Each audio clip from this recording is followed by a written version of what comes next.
Now let's add these. So we're going through some operations. Remember that an operation is something that we can do. It's like a question that we can ask, what happens if we do this, and then add another thing to it. So that's like our question. So really fast, the sum of two rational numbers is going to be rational.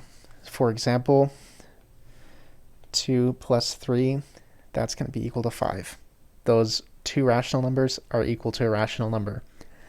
The sum of two irrational numbers is irrational. So if you have pi plus the square root of 3, no matter what you do, it's just not going to like add up nicely. You're going to have some really terrible decimal in there.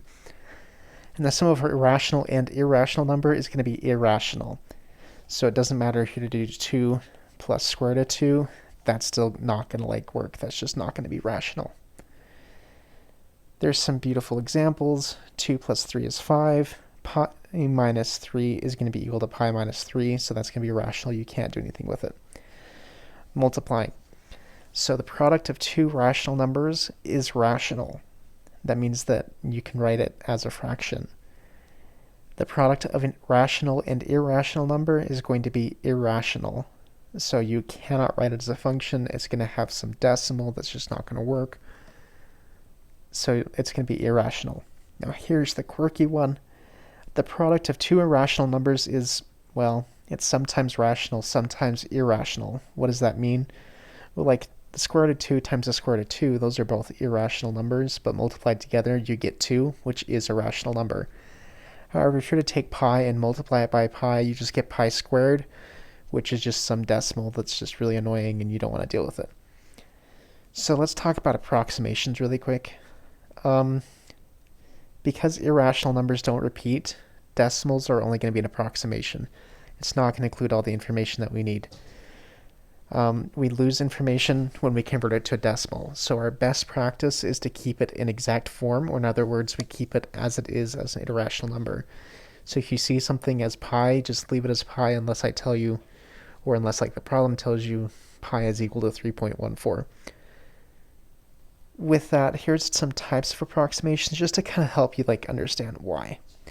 So we have a physicist who lives in the like realm of everything being perfect, and so you can assume that the curve of the rail of the circular arc with radius r, we're just going to say that it's perfectly circular.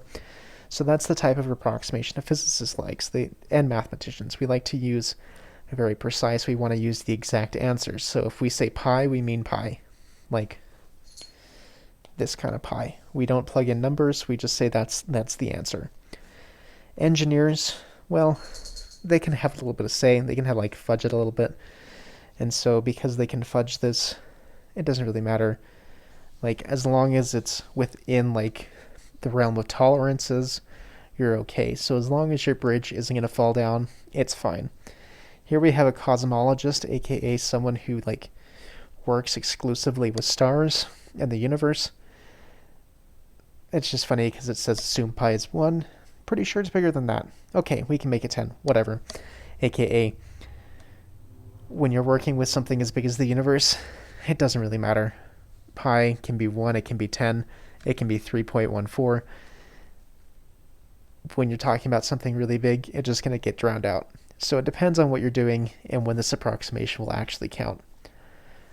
So let's do a quick check.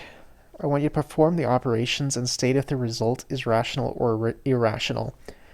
So just add them together, multiply them, whatever you need to. It's just like normal numbers, except for the fact that some of these are really weird decimals.